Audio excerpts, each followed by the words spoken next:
بسم الله الرحمن الرحيم الحمد لله رب العالمين والصلاة والسلام على سيد الأنبياء والمرسلين أما بعد فأعوذ بالله من الشيطان الرجيم بسم الله الرحمن الرحيم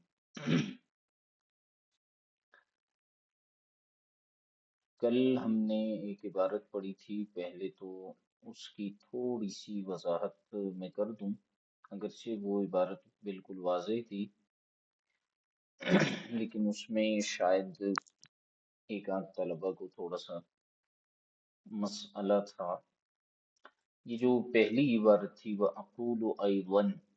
يَنبَغِي تَقْيِيدُ ذَلِكَ بِمَا إِذَا وَافَقَ قَوْلًا فِي الْمَذْهَبِ إِذْ لَمْ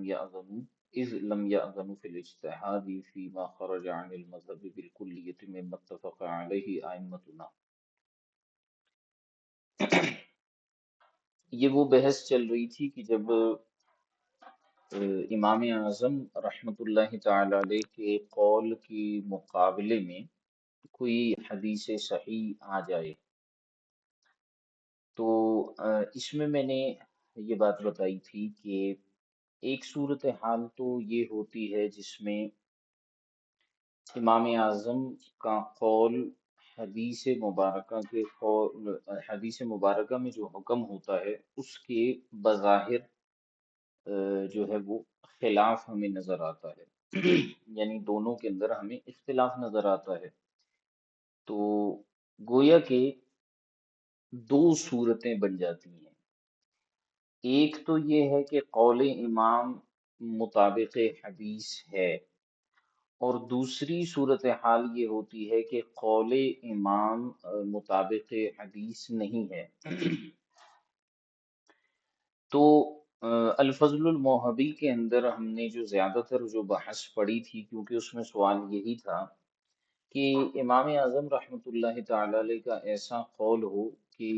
حدیث مبارکہ جو ہے وہ اس کے برخلاف ہو. تو ایسی صورت میں ہم نے وہاں پر یہ پوری بحث بیان کی تھی صحت حدیث علی مصطلح العصر اور صحت حدیث لعمل المجتہد، کہ بعض اوقات حدیث جو ہے وہ مجتہد کے اعتبار سے صحیح نہیں ہوتی، اس لیے مجتہد کے قول میں اور حدیث میں ہمیں موافقت نظر نہیں آتی. لیکن بعض اوقات ایسا ہوتا ہے، دوسری صورتحال یہ ہے کہ امام کا قول اور حدیث میں موافقت ہوتی ہے. تو اب سوال یہ پیدا ہوتا ہے کہ مقلد، یہ بڑا ایک اہم سوال تھا جس کو میں نے ذرا جلدی کے اندر جو ہے وہ بیان کر دیا تھا لیکن مجھے بعد میں محسوس ہوا کہ اس کو تھوڑا تفصیل کے ساتھ بیان کرنا چاہیے. تو بعض اوقات یہ ہوتا ہے کہ جو مقلد ہوتا ہے اس کو کیا کرنا ہے، حدیث قول امام کے موافق ہے، بالکل دونوں کے اندر کوئی معاملہ نہیں ہے. اب آیا مقلد امام کی تقلید کیے بغیر براہ راست اس حدیث پر عمل کرے گا اور وہ عامل حدیث کہلائے گا، یا اس صورت میں بھی جب کہ امام کا قول حدیث کے موافق ہو تب بھی ہم اسے مقلد کہیں گے اس مسئلے کے اندر، اور قول امام کی اتباع اور پیروی کرنے والے کہیں گے، حالانکہ دونوں ایک ہی ہیں. علامہ شامی نے اس مقام پر اس مسئلے کی طرف اشارہ فرماتے ہوئے فرمایا کہ میں اس معاملے میں ایک بات یہ کہنا چاہوں گا کہ جب حدیث مبارکہ، جیسے کہ میں نے پیچھے بھی کہا تھا کہ وافقہ کا جو فاعل ہے وہ جو ہے وہ حدیث ہے. وَيَنبَغِي تَقْيِيدُ ذَلِكَ بِمَا إِذَا وَافَقَ قَوْلًا فِي الْمَذْهَبِ. کہتے ہیں کہ جب حدیث مبارکہ موافق ہو، مطابق ہو مذہب میں کسی قول کے، امام کے کسی قول کے موافق ہو، اس کے مطابق ہو تو پھر ایسی صورت میں جو ہے وہ ہم ایک اور بات بھی بیان کریں گے کہ اس صورت میں بھی آپ کو امام کے قول کو ترک کرنے کی اجازت نہیں ہوگی. اس بات کو تھوڑا سا اس عبارت سے سمجھیے گا کہ ینبغی تقیید ذالک بما اذا وافق قولا فی المذہب، کہ یہ بات اگر کی جائے کہ امام کے قول کو ترک کر کے ہم حدیث پر عمل کر رہے ہیں، امام کے قول کو ترک کر کے حدیث پر عمل کر رہے ہیں، تو کیا آیا تقلیدی مسائل کے اندر اور بحیثیت ایک مقلد کے وہ یہ کہہ سکتا ہے کہ میں نے اس مقام پر امام کے قول کو ترک کیا ہے اور حدیث پر براہ راست عمل کیا، حالانکہ دونوں ایک ہی ہیں؟ تو ایسی صورت میں علامہ شامی رحمۃ اللہ تعالی علیہ فرماتے ہیں کہ آپ یہاں پر اس قید کو بیان کریں گے کہ وہ حدیث پاک مذہب کے کسی قول کے موافق ہو، ٹھیک ہے؟ تو پھر ایسی صورت میں جو اہل اجتہاد ہوں گے وہ تو امام کے قول کو ترک کر کے حدیث پر عمل کرنے والے کہلائیں گے، لیکن جو اہل اجتہاد نہیں ہوں گے وہ امام کے قول کو ترک کر کے حدیث پر عمل کرنے والے نہیں کہلائیں گے۔ ان کے لیے ضروری ہے کہ وہ جو امام نے کہا ہے اسی پر عمل کریں، لہٰذا صرف اہل اجتہاد کے لیے جو ہے ہم اس کی اجازت دیں گے۔ اذ لم يأذنوا في الاجتهاد فيما خرج عن المذهب بالکلیۃ مما اتفق علیہ ائمتنا، کیونکہ علامہ شامی فرماتے ہیں کہ علماء نے اس طرح کے اجتہاد کی اجازت نہیں دی ہے۔ کس طرح کے اجتہاد کی اجازت نہیں دی ہے؟ کہ جس سے بندہ جو ہے وہ بالکلیہ ہمارے اس مذہب سے خارج ہو جائے جس پر ہمارے آئمہ کا اتفاق ہے۔ لأن اجتہادہم اقوی من اجتہادی، کیونکہ ان کا اجتہاد جو ہے وہ قوی ہے مقلد کے اجتہاد سے، ٹھیک ہے؟ گویا کہ یہاں پر ایک اجتہادی مسئلے کی طرف اشارہ کرتے ہوئے علامہ شامی رحمۃ اللہ تعالی علیہ اس بات کو واضح کر رہے ہیں کہ اگر حدیث جو ہے وہ موافق مذہب بھی ہو تب بھی جو ہے وہ غیر مجتہد کو امام کے قول کو ترک کرنے کی اجازت نہیں ہے۔ اور چونکہ یہاں پر اختلاف کی بھی بات آ رہی تھی کہ امام سے اختلاف کی کیا صورتیں ہو سکتی ہیں، تو وہاں پر اس حدیث کو کی طرف عمل کو منسوب کرنے کا اختیار بھی اہل اجتہاد کو ہوگا۔ اچھا، پھر یہاں پر مزید جو ہے وہ علامہ شامی رحمۃ اللہ تعالی علیہ گفتگو فرما رہے تھے، کہاں چلا گیا؟ والحاصل ان ما خالف فیہ الاصحاب امامهم العظم، اچھا یہ بھی ہو گیا تھا، ہاں صحیح ہے۔ نعم یصح ان یسمى مذهبه بمعنى انه قول اہل مذہبه او مقتضى مذہبه، ہاں یہاں تک یہ جو ہے ہم نے اس کو پڑھا تھا۔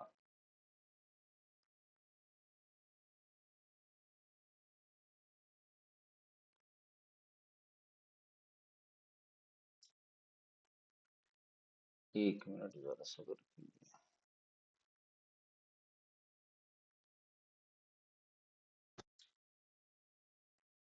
ہم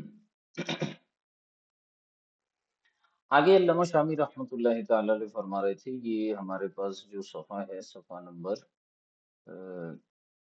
124، 124 ہے۔ علامہ شامی رحمۃ اللہ تعالی علیہ نے یہاں پر ارشاد فرمایا وعن ھذا لما قال صاحب الدرر والغرر في كتاب القضاء اذا قضى القاضي في مجتهد فيه بخلاف مذهبه لا ينفذ یا لا ينفذ، قال أي أصل المذهب كالحنفي إذا حكم على مذهب الشافعي یا حكم على مذهب الشافعي أو نحوه أو بالعكس، وأما إذا حكم الحنفي بمذهب أبي يوسف أو محمد أو نحوهما من أصحاب الإمام فليس حكما بخلاف رأيه۔ اچھا جی، فرماتے ہیں اوپر جو بحث گزری تھی کہ ہم جو ہے وہ مسائل جن میں ہم امام اعظم سے اختلاف کریں گے یا متاخرین جو ہے وہ اختلاف کریں گے، وہ در حقیقت امام اعظم رحمۃ اللہ تعالی علیہ کے قواعد کی بنیاد پر ہی ہوگا۔ ہاں، ہم اس قول کی نسبت امام اعظم کی طرف نہیں کریں گے اور یوں نہیں کہیں گے کہ قال ابو حنیفہ۔ ہاں، یہ ہے کہ آپ امام اعظم کے مذہب کی طرف اس کی نسبت کرتے ہوئے کہہ سکتے ہیں کہ امام اعظم کے مذہب کے مطابق یا آپ کے مذہب کا مقتضی یہ مسئلہ یوں ہے، ٹھیک ہے، کیونکہ قواعد امام اعظم کے ہیں، لہٰذا آپ اسی اعتبار سے امام صاحب کی طرف منسوب کریں گے، لیکن بطور قول کے آپ امام کی طرف اس کو منسوب نہیں کر سکیں گے۔ یہاں پر یہ بات ہوئی تھی۔ آگے علامہ شافعی رحمۃ اللہ تعالی علیہ نے ارشاد فرمایا کہ اسی حوالے سے لما قال صاحب الدرر والغرر، جب صاحب درر والغرر نے اپنی کتاب القضاء میں یہ مسئلہ بیان کیا کہ اذا قضى القاضی فی مجتہد فیہ، کہ جب قاضی جو ہے وہ فیصلہ سنا دے کسی ایسے مسئلے کے اندر جو مجتہد فی ہو، یعنی جس میں اجتہادی اختلاف ہو، قاضی اس میں فیصلہ سنا دے بخلاف مذہبی، اپنے مذہب کے برخلاف، تو لا ینفذ، وہ فیصلہ جو ہے نافذ نہیں ہوگا۔ مثال کے طور پر قاضی جو ہے وہ حنفی ہے، تو اگر وہ کسی ایسے مسئلے کے اندر فیصلہ دیتا ہے جو کہ مجتہد فی ہے، جس کے اندر جو ہے وہ اختلاف ہے مجتہدین کا، اور وہ مسئلہ جو ہے وہ اجتہادی ہے، یعنی ایک مسئلہ ہوتا ہے منصوص علیہ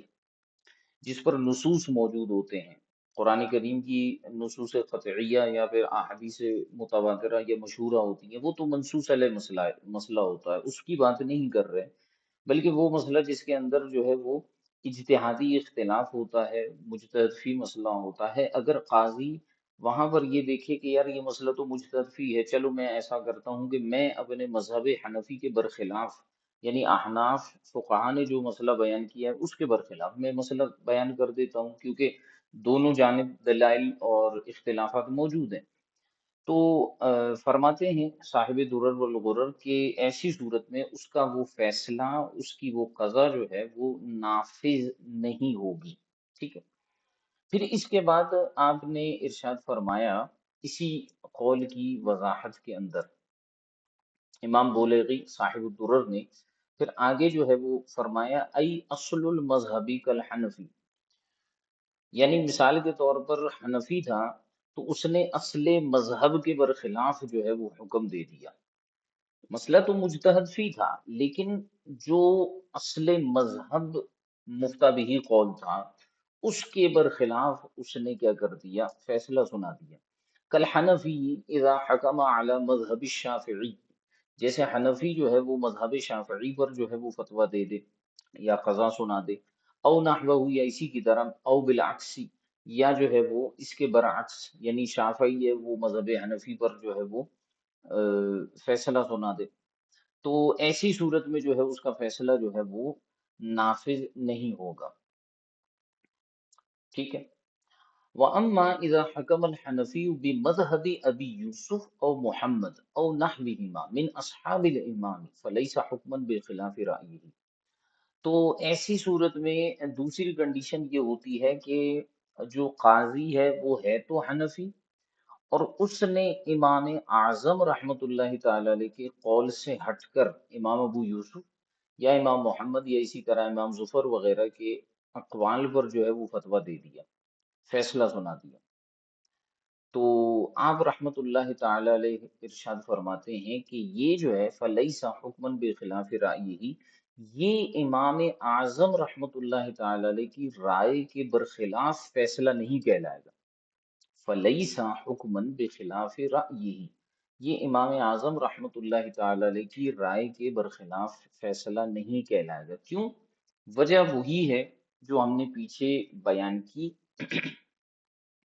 کہ آپ کے جو اصحاب ہوں گے وہ در حقیقت آپ کے ہی قواعد کی بنیاد پر آپ سے اختلاف کریں گے، لہٰذا ایسی صورتحال کے اندر اگر کوئی قاضی امام اعظم کے قول کو چھوڑ کر کسی مسئلے کے اندر امام ابو یوسف یا امام محمد کے جو ہے وہ قول پر فتویٰ دیتا ہے تو وہ نہ تو مذہب حنفی سے خارج ہوگا اور نہ ہی ہم اس کے فیصلے کو کالعدم قرار دیں گے، بلکہ ہم یہی کہیں گے کہ یہ امام اعظم کے مذہب کے مطابق ہی فیصلہ ہے، اگرچہ امام کا قول صریح یہاں پر موجود نہیں ہے۔ آگے علامہ شامی رحمۃ اللہ تعالی علیہ فرماتے ہیں، یہاں پر صاحب درر کا قول ختم ہوا، اس کے بعد فرماتے ہیں وَالظَّاهِرُ أَنَّ نِسْبَةَ الْمَسَائِلِ الْمُخَرَّجَةِ إِلَى مَذْهَبِهِ أَقْرَبُ مِنْ نِسْبَةِ الْمَسَائِلِ الَّتِي قَالَ بِهَا أَبُو يُوسُف أو محمد إِلَيْهِ۔ علامہ شامی فرماتے ہیں کہ بھئی ظاہر تو یہی ہے کہ امام اعظم رحمۃ اللہ تعالی علیہ کے اقوال پر جو تخریج شدہ مسائل ہیں، مخرجہ مسائل ہیں، ان نسبت المسائل المخرجۃ الی مذہبی، ان کی نسبت جو ہے وہ آپ کے مذہب کی طرف کرنا، یہ جو ہے اقرب ہے، کس چیز سے زیادہ قریب ہے؟ من نسبت المسائل التي قال بها ابو یوسف او محمد الیہ، ان مسائل کی بنسبت یہ جو ہے وہ یعنی آپ کے اقوال پر تخریج شدہ جو مسائل ہیں ان کی نسبت آپ رحمۃ اللہ تعالی علیہ کے مذہب حنفی کی طرف کرنا یہ زیادہ قریب ہے، یہ زیادہ بہتر اور مناسب ہے ان مسائل کے مقابلے میں جن کے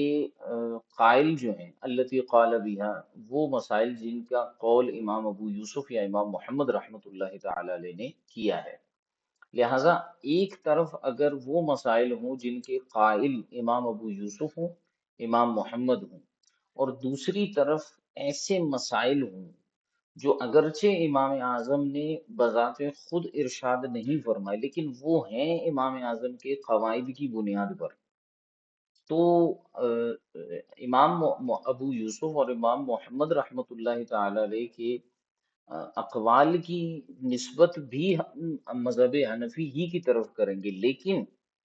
اس سے زیادہ قریبی جو نسبت حاصل ہے وہ ان مسائل کو حاصل ہے جو امام اعظم کے قواعد کی بنیاد پر تخریج کیے گئے ہیں۔ لہٰذا یہاں پر صرف ایک نسبت کی بات علامہ شامی رحمۃ اللہ تعالی علیہ بیان فرما رہے ہیں کہ ایک تو وہ اقوال ہیں جو امام اعظم کے اپنے ہیں، وہ تو ہیں ہی امام اعظم کے، دوسرے وہ اقوال ہیں جو امام ابو یوسف اور امام محمد کے ہیں، تیسرے وہ مسائل ہیں کہ جو امام اعظم کے قواعد کی روشنی میں مخرج کیے گئے ہیں، تخریج کیے گئے ہیں۔ تو فرماتے ہیں کہ وہ اقوال جو امام ابو یوسف اور امام محمد نے بیان فرمائے ان کی نسبت مذہب حنفی کی طرف ہوگی، بالکل صحیح ہے، لیکن ان کی بنسبت یعنی ان سے زیادہ جو قربت حاصل ہے وہ ان مسائل کو حاصل ہے جو امام اعظم کے اپنے قواعد کی بنیاد پر تخریج کیے گئے ہیں۔ وَالظَّاهِرُ أَنَّ نِسْبَةَ الْمَسَائِلِ الْمُخَرَّجَةِ إِلَى مَذْهَبِهِ، کہ وہ مسائل جو امام اعظم رحمۃ اللہ تعالی علیہ کے قواعد کی بنیاد پر تخریج کیے گئے ہیں ان کی نسبت امام اعظم کے مذہب کی طرف کرنا اقرب، یہ زیادہ قریب ہے، من نسبت المسائل التي قال بها ابو یوسف و محمد علیہ، بنسبت ان مسائل کے جن کے قائل امام ابو یوسف اور امام محمد ہے ان کی نسبت امام کے مذہب کی طرف کرنا، یعنی صرف نسبتوں کے بعد اور قرب کو بیان فرمائے۔ وجہ کیا بتاتے ہیں؟ فرماتے ہیں لأن المخرجة مبنیۃ علی قواعدہ و اصولہ، جیسے ابھی میں نے آپ کو بتایا کہ وہ مسائل جن کی تخریج امام اعظم کے قواعد اور اصولوں کی بنیاد پر ہوئی ہے، تو فرماتے ہیں کہ وجہ یہ ہے کہ وہ مسائل جو تخریج شدہ ہیں، مخرجہ ہیں، وہ امام اعظم کے قواعد اور اصول کی بنیاد پر ہیں۔ وَأَمَّا الْمَسَائِلُ الَّتِي قَالَ بِهَا أَبُو يُوسُف وَنَحْوُهُ مِنْ أَصْحَابِ الْإِمَامِ، اور وہ مسائل جن کے قائل امام ابو یوسف اور امام محمد رحمۃ اللہ تعالی علیہ وغیرہ ہیں امام اعظم کے اصحاب میں سے، فَكَثِيرٌ مِّنْهَا مَبْنِيٌ عَلَى قَوَاعِدٍ لَهُمْ، وہ کثیر ایسے مسائل ہیں جو ان اصحاب کے قواعد پر بھی مبنی ہیں، امام اعظم کے قواعد پر بھی ہیں لیکن امام ابو یوسف اور امام محمد کے اپنے بنائے گئے قواعد پر بھی مبنی ہیں۔ خالفوا فیہا قواعد الامام، اور اس میں انہوں نے کیا کیا ہے کہ امام اعظم کے قواعد کی مخالفت بھی کی ہے بعض مقامات پر، لأنہم لم يلتزموا قواعدہ کلہا، کیونکہ انہوں نے امام اعظم رحمۃ اللہ تعالی علیہ کے تمام قواعد کا التزام نہیں کیا، کما یعرفہ من لہ معرفۃ بکتب الاصول، جیسا کہ اس بات کو وہ شخص بہت عمدہ انداز میں سمجھ سکتا ہے جس کو اصول کی کتابوں کی معرفت ہو۔ نعم قد يقال إذا كانت أقوالهم روايات عنه على ما مر تكون تلك القواعد له أيضا لابتناء تلك الأقوال عليها۔ اچھا، یہاں سے دوسری بات شروع ہو رہی ہے۔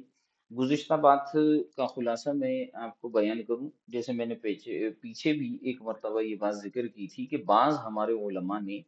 امام ابو یوسف اور امام محمد کو جو ہے وہ اعلیٰ درجے کے مجتہدین میں شمار کیا ہے، حتیٰ کہ بعض نے یہاں تک بھی کہا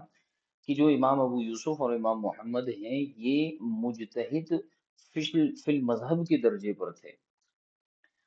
اکثر نے تو ان کو مجتہد فی الشرع شمار کیا ہے، لیکن سوری مجتہد فی الشرع کے مرتبے پر تھے۔ اکثر نے ان کو جو ہے وہ مجتہد فی المذہب کے درجے میں شمار کیا ہے، لیکن بعض نے یہ بھی کہا ہے کہ یہ مجتہد فی الشرع کے مرتبے پر تھے، یعنی مجتہد فی الشرع وہ ہوتا ہے جس کے اپنے قواعد ہوتے ہیں، اور مجتہد فی المذہب وہ ہوتا ہے جو اپنے امام کے قواعد پر چلتا ہے، فروعات میں اختلاف کر سکتا ہے، اصولوں میں نہیں کر سکتا۔ لیکن اس مقام پر میں نے یہ بات کہی تھی کہ بعض نے امام ابو یوسف اور امام محمد کو جو ہے وہ مجتہد فی الشرع کے مرتبے میں بھی شمار کیا ہے، اور یہاں تک بھی کہا ہے کہ ان حضرات نے امام اعظم سے بعض قواعد کے اندر بھی مخالفت کی ہے امام اعظم کی۔ اسی کو علامہ شامی نے بھی یہاں پر دیکھیں بیان کیا ہے۔ اما المسائل التي قال بها ابو يوسف ونحوه من اصحاب الامام فكثير منها مبني على قواعد لهم خالفوا فيها قواعد الامام۔ کہتے ہیں وہ مسائل جن کے قائل امام ابو یوسف اور امام محمد ہیں تو وہ بھی بہت سارے ہیں، اور وہ ایسے مسائل ہیں جو کہ مبنی ہیں ان حضرات کے اپنے قواعد پر، جس میں انہوں نے امام اعظم کے قواعد کی مخالفت کی ہے، لأنهم لم يلتزموا قواعده كلها۔ اور یہاں یہ بات پھر قابل ذکر ہے کہ اب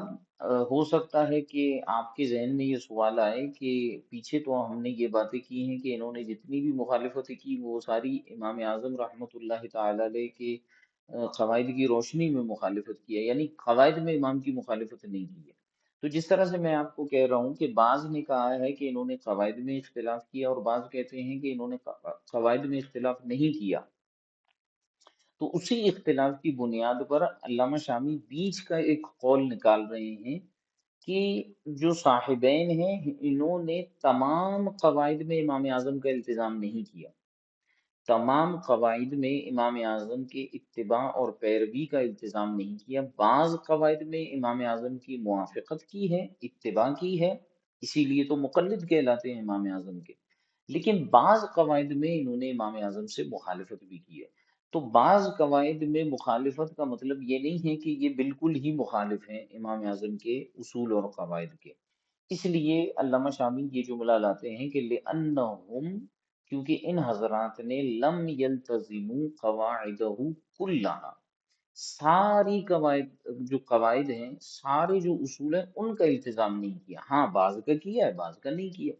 کما یعرفہ من لہ معرفت بکتب الاصول، جیسا کہ اس بات کو تفصیلاً اور اچھے انداز میں وہ شخص سمجھ سکتا ہے کہ جس کو کتب اصول میں جو ہے وہ معرفت ہو، وہ سمجھ سکتا ہے کہ بعض مقامات پہ ان حضرات نے اصولوں میں بھی اختلاف کیا ہے۔ نعم قد یقال اذا كانت اقوالهم روایات عنہ علی ما مر، کہتے ہیں کہ جی ہاں،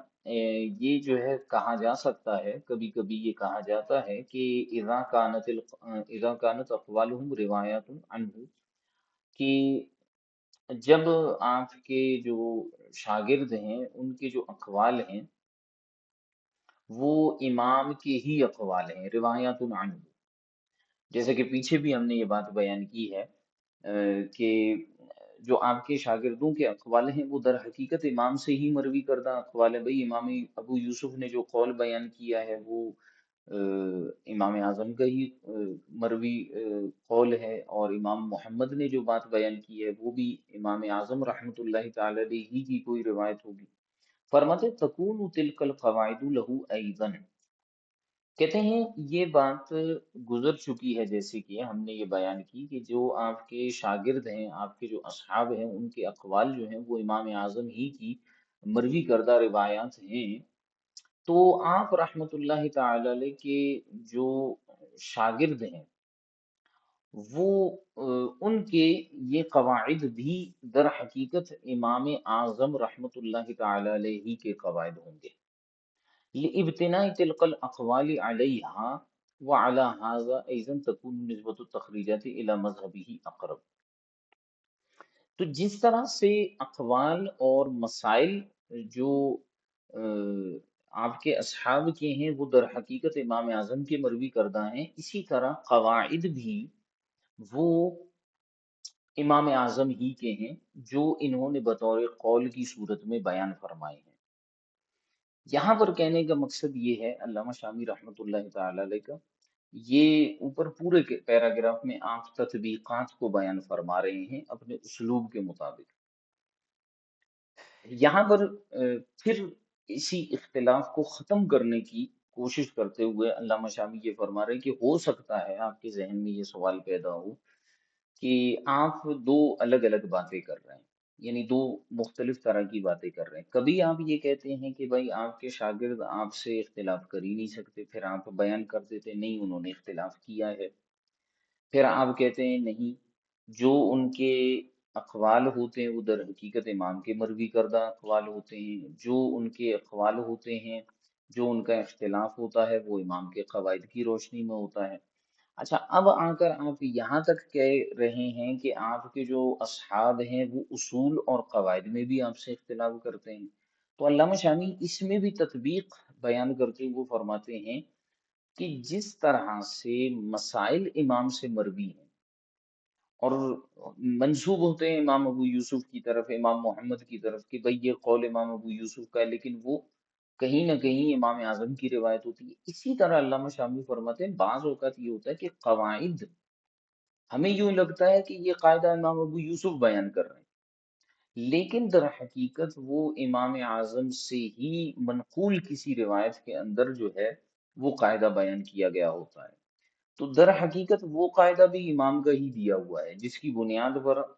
جو ہے وہ صاحبین اختلاف کر رہے ہیں، اور ہمیں یوں لگ رہا ہوتا ہے کہ یہ صاحبین کے اپنی طرف سے جو ہے کوئی قاعدہ ہے۔ گویا کہ علامہ شامی رحمۃ اللہ تعالی علیہ اس مقام پر اشارتاً ان لوگوں کا بھی رد کرنا چاہ رہے ہیں جنہوں نے، جیسے کہ ابھی میں نے کہا تھا کہ جنہوں نے یہ کہا ہے کہ صاحبین نے امام اعظم سے اصولوں میں بھی اختلاف کیا ہے، تو ان کا جواب دیتے ہوئے اور ان کو دلیل دیتے ہوئے علامہ شامی یہ بیان فرما رہے ہیں کہ بھائی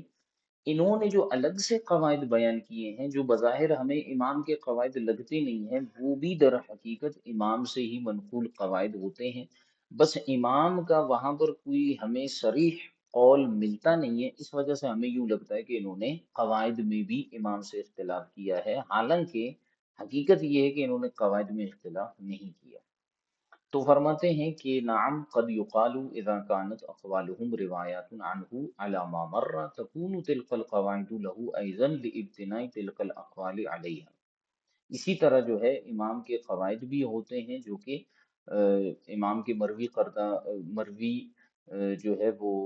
قواعد ہوتے ہیں، لیکن وہ ہمیں اقوال جو ہیں ان اصحاب کے لگتے ہیں لابتناء تلك الاقوال عليها۔ وعلى هذا اذا تكون نسبة التخریجات الى مذهبه اقرب۔ فرماتے ہیں لہٰذا اسی بات کی بنیاد پر جو کیا کہتے ہیں تخریجات، یعنی جو مخرج تخریج شدہ جو مسائل ہیں ان کی نسبت امام اعظم رحمۃ اللہ تعالی علیہ کے مذہب کی طرف کرنا یہ زیادہ اقرب اور زیادہ مناسب ہے۔ کیوں؟ کیونکہ وہ بیسیکلی انہی قواعد پر مشتمل ہیں جو امام اعظم رحمۃ اللہ تعالی علیہ نے بیان فرمایا، اس لیے فرماتے ہیں لِابْتِنَائِهَا عَلَى قَوَائِدِهِ الَّتِي رَجَّحَهَا، کیونکہ وہ مسائل جو تخریج شدہ ہیں امام کے قواعد پر، ان کی بنیاد ان قواعد پر ہیں جن کو ترجیح دی ہے امام نے، ٹھیک ہے، اس لیے وہ امام کے مذہب کے زیادہ قریب نسبت رکھتے ہیں۔ وَبَنَا أَقْوَالِهِ عَلَيْهَا، اور امام کے اقوال کی بنیاد بھی انہی قواعد پر ہے۔ فَإِذَا قَضَى الْقَاضِي بِمَا صَحَّ مِنْهَا، نفذ قضاؤہ، لہٰذا اگر قاضی جو ہے وہ کسی ایسے مسئلے پر اور ایسے فیصلے پر فیصلہ سناتا ہے، ایسی چیز پر فیصلہ سناتا ہے جو کہ امام اعظم سے صحیح طور پر منقول ہے، تو نفذ قضاؤہ، اس کی جو ہے وہ قضا نافذ ہو جائے گی، کما ينفذ بما صح من اقوال الاصحاب، جیسے کہ اس کی قضا اس صورت میں بھی نافذ ہوتی ہے جو کہ آپ کے اصحاب سے منقول ہے۔ سمجھ میں آ رہی ہے بات؟ یعنی وہی نسبت کو علامہ شامی اب وہ قاضی والے مسئلے سے ملا رہے ہیں کہ وہ اقوال جو صاحبین کے تھے وہ بھی امام کے مذہب کے اقرب ہیں، لیکن ان کی بنسبت وہ مسائل جو کہ امام کے قواعد کی بنیاد پر تخریج کردہ ہیں ان کی زیادہ نسبت ہوگی امام کے مذہب کی طرف، لہٰذا قاضی ایک فیصلہ تو وہ سناتا ہے جو اصحاب کے اقوال پر مشتمل ہے، تو وہ بھی صحیح ہے اور وہ بھی نافذ ہے،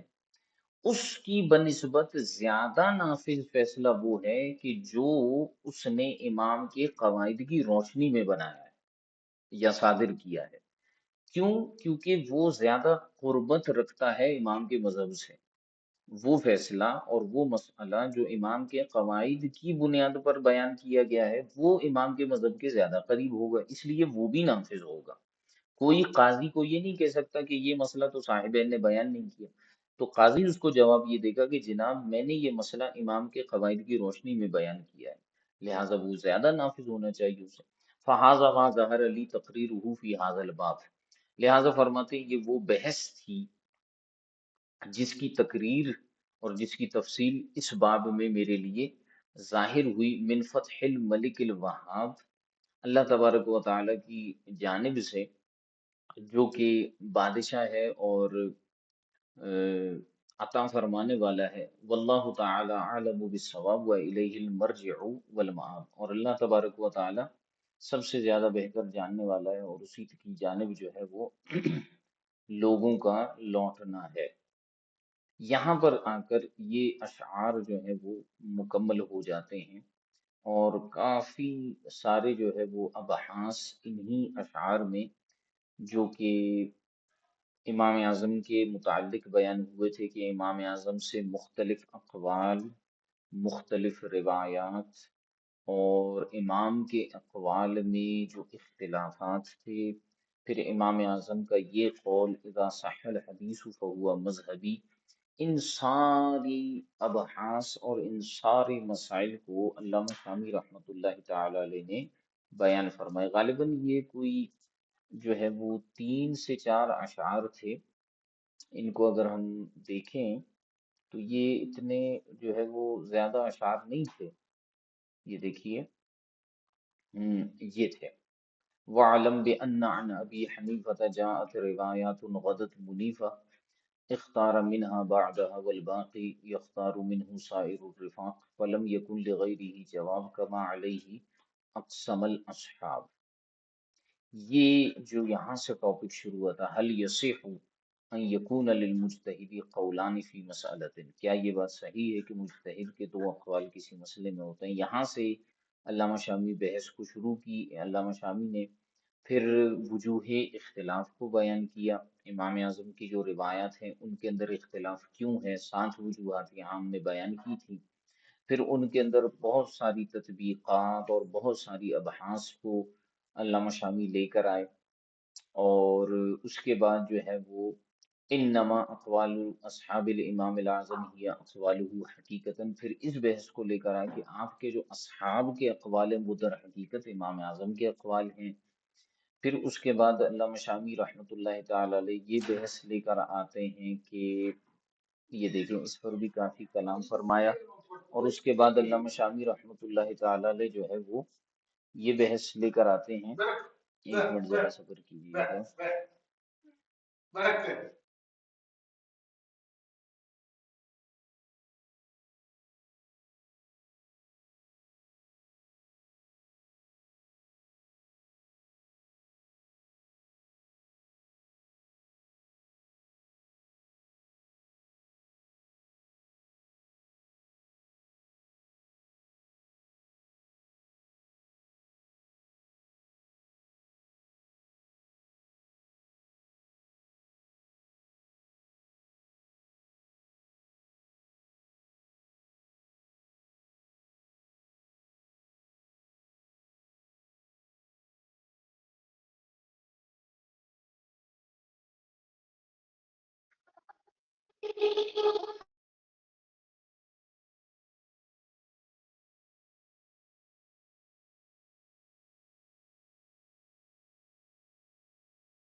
جی جناب،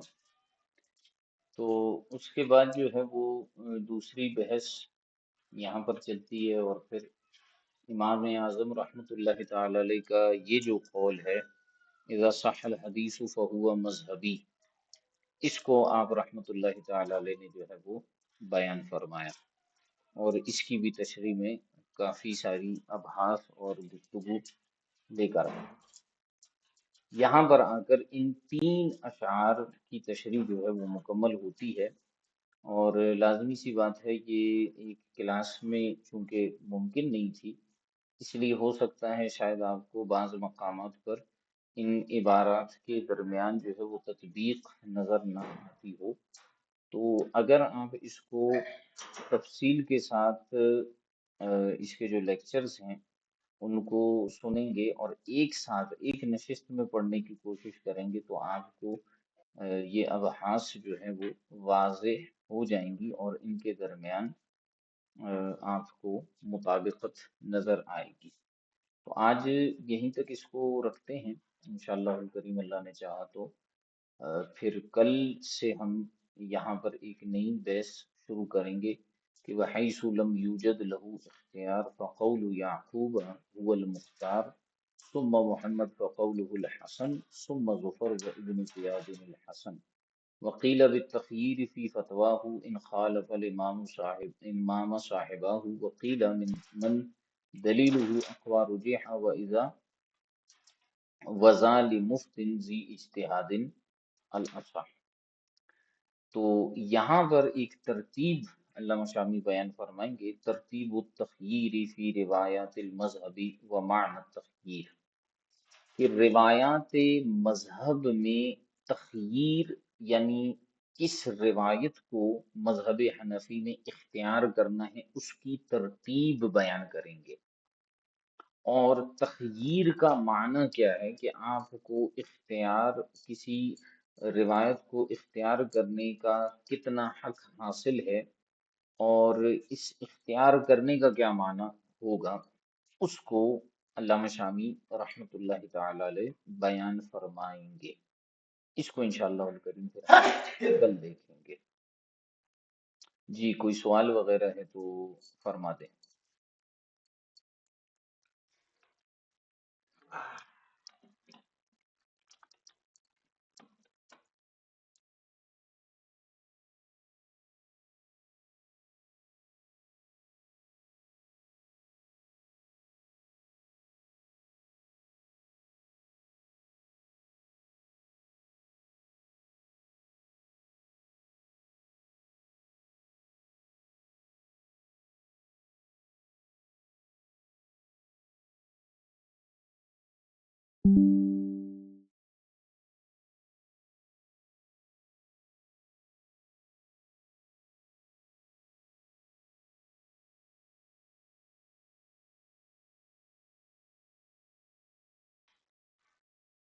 حضور یہ عرض کی محترم کہ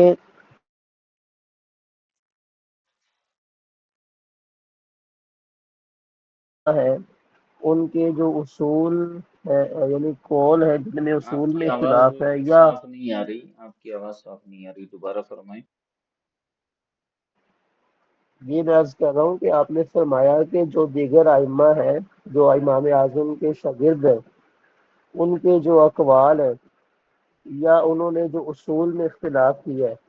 تو در حقیقت وہ بھی امام صاحب کے ہی اقوال ہیں اور امام صاحب کے ہی اصول ہیں۔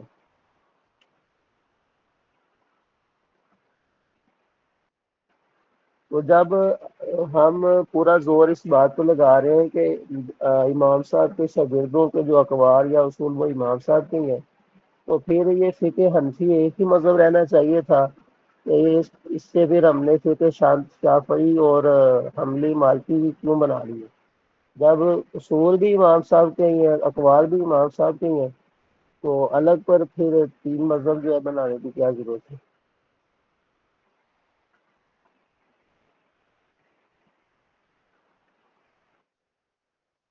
جی جی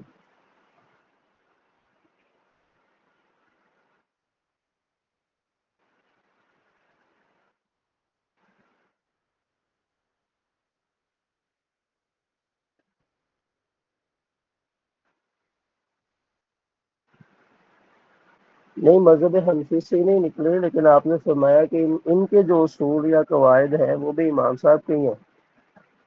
تو جن اصولوں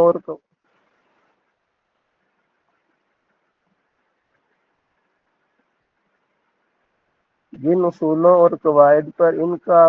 مذہب ہے،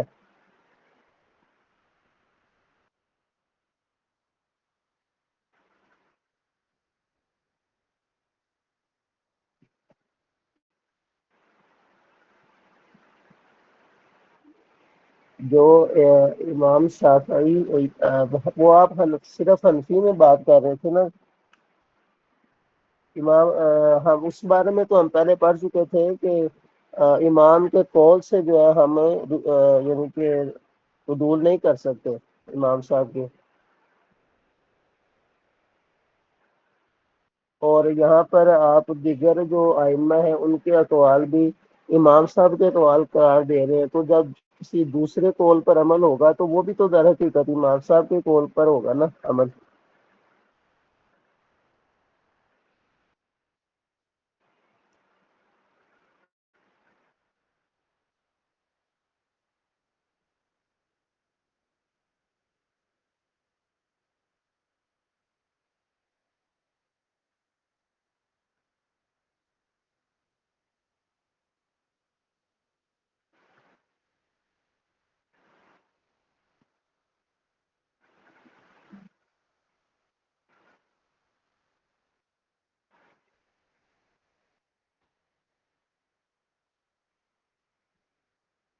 نہیں وہ عجیب، جی وہ غلط لگ گیا، جی جی وہ غلط ہو گیا، وہ میری غلط، وہ آپ کے اس بات سے وہ آ گیا سارا سوال کہ وہ مجھے یہ سمجھ آئی تھی کہ دیگر جو ائمہ ہیں وہ میں نے دیگر جو مذہب کے ائمہ ان کو کر لیا تھا، تو وہ اصلاح ہو گئی ہے۔ جی جی جی جی الحمد للہ جی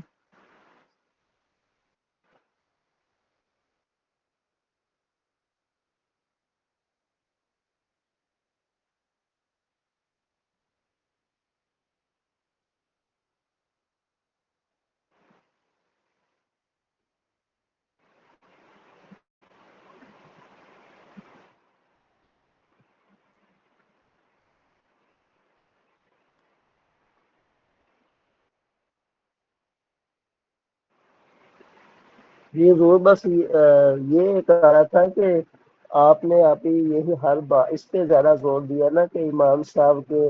جو شاگرد ہیں ان کے اقوال و اصول بھی امام صاحب کے ہی ہیں، تو پتہ نہیں شاید اس سے پہلے یہ سوال ہوا یا بات ہوئی ہے تو یہ میرے علم میں نہیں آئی یا مجھے سمجھ نہیں آئی، تو اس پہ کچھ ارشاد فرما کہ اگر کوئی امام صاحب کے قول کو چھوڑ کر ان ائمہ کے اقوال پر عمل کرتا ہے تو پھر ہم اس کو پھر اس کے لیے بھی یہی کہیں گے کہ اس کے لیے امام صاحب کے قول کو چھوڑ کر کسی اور کے قول کی طرف عدول کرنا جائز نہیں۔